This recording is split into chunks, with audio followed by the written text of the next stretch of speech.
Michigan here. Another replay for you. This time, it's not me playing.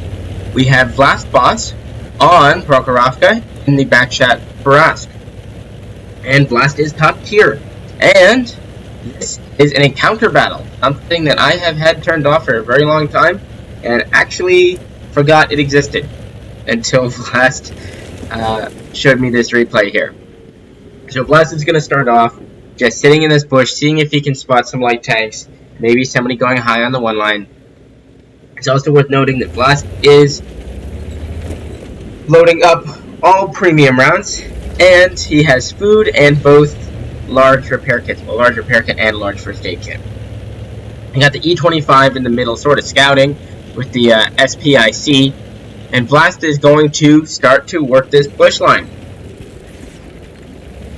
Given that he is a top tier medium sort of / large light tank, you never know, you can make it work.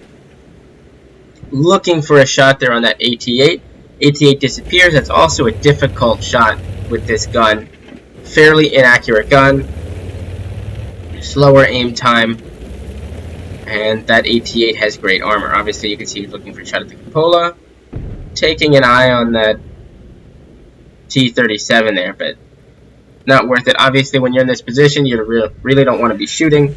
Spots a UDES there. And it looks like his team isn't paying attention. Somebody is.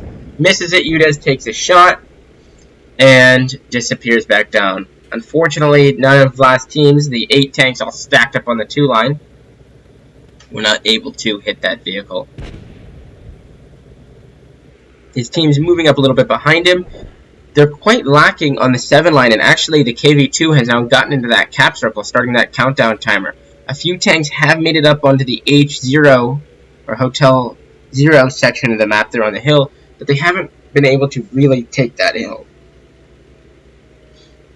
Cap's down to 3 minutes. It's a slow cap, and somebody blocks it. I believe it's the SPIC who's blocking it. His team's down 2,000 hit points in a kill, but it's still very early on in this game. Spots a T-34-85.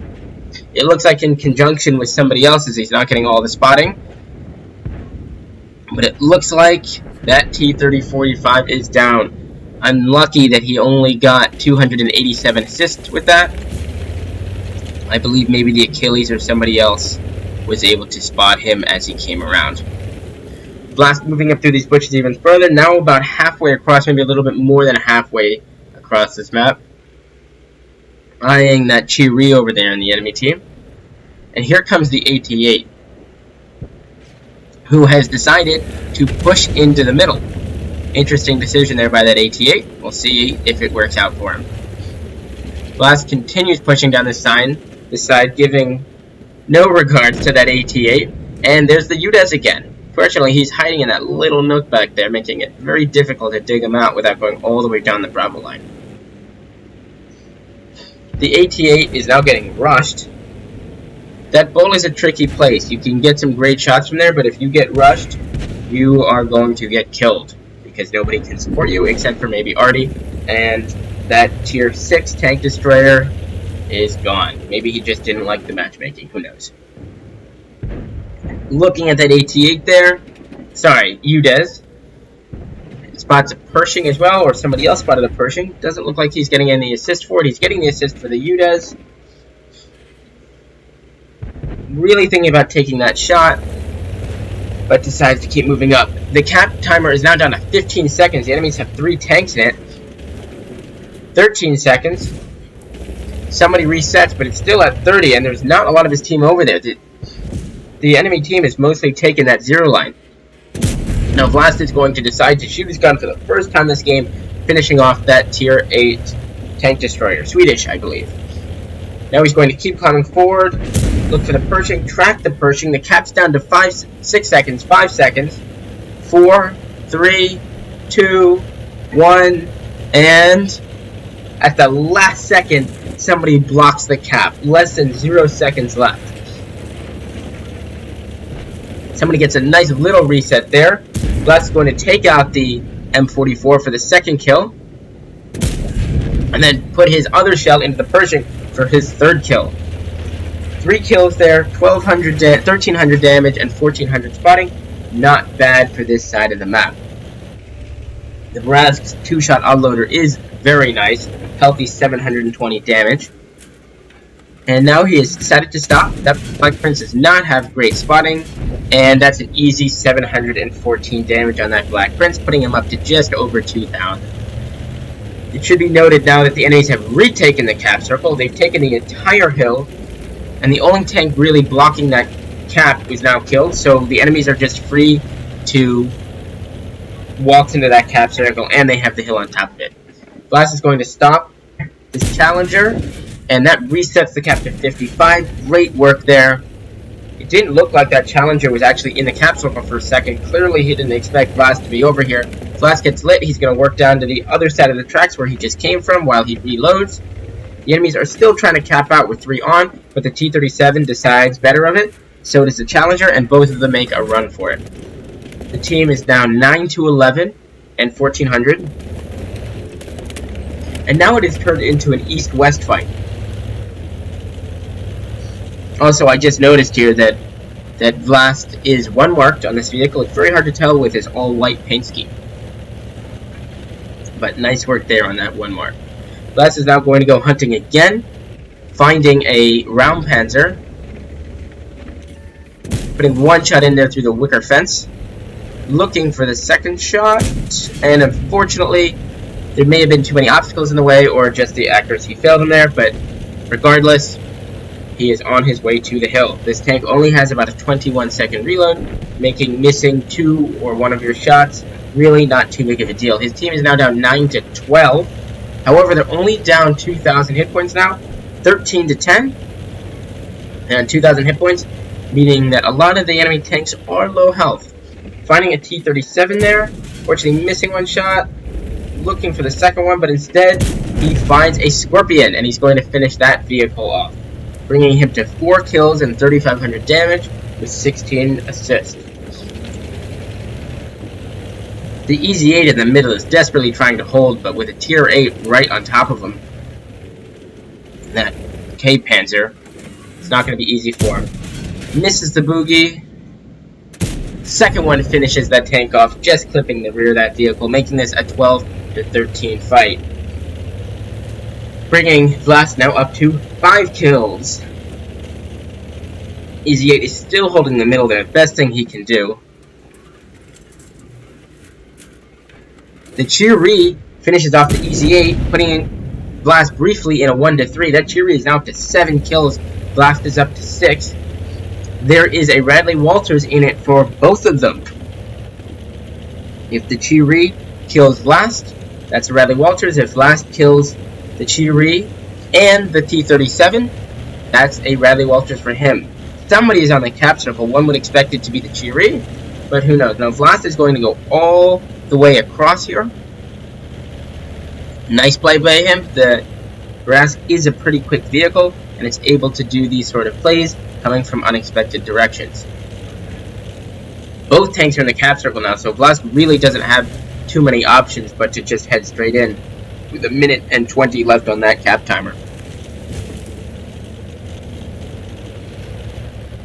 He's now going to make his way through the bushes here, staying far enough away from the train tracks that he won't get proxy spotted to the opposite side if one of them does decide to come down the 6 or 7 line. He's reloaded. It's interesting that he's loaded 2 just standard APCR shells here. I guess he knows that he won't need them. Putting 1 into the Cheery. Unfortunately, the 2nd one bounces, and the Cheery is going to push him. This vehicle has a 3-shot autoloader. Does 330 damage per hit. The Cheery isn't slow either, while it's big and pretty lightly armored. Pretty quick, the Cheery is going to put another 3 shells into him, and Blast is desperately trying to break contact. The Cheery is still waiting for him.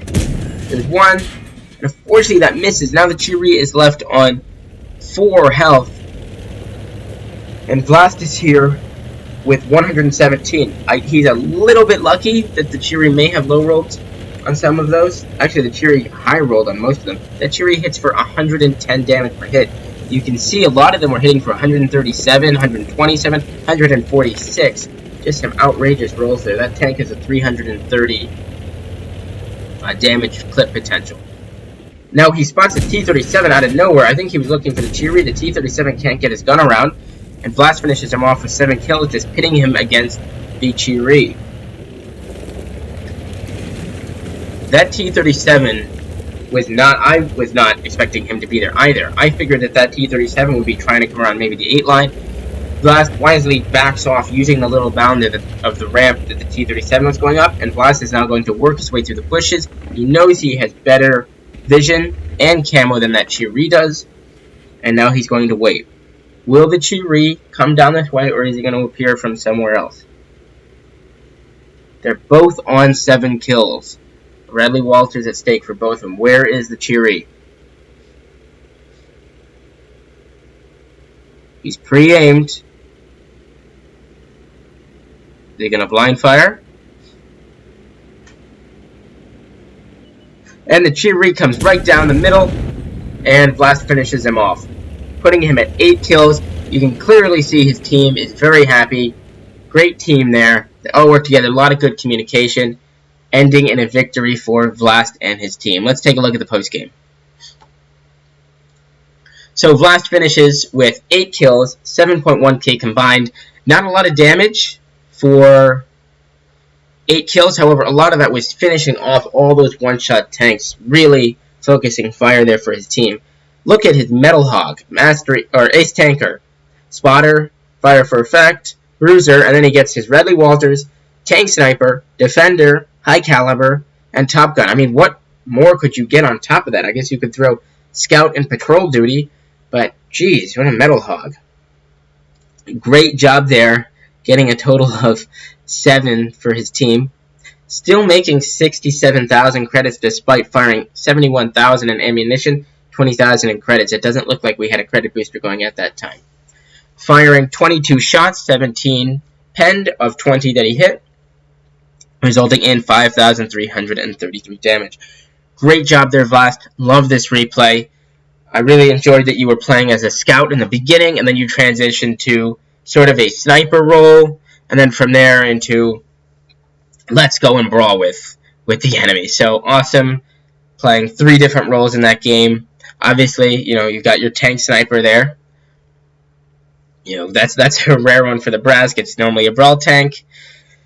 No spotter there, but you did get almost 2,000 in assistance, both through tracking and spotting. So great fun watching that. Really enjoyed it, and I look forward to more replays from you. Alright, I will see you in the next video. Thank you guys for watching. Bye.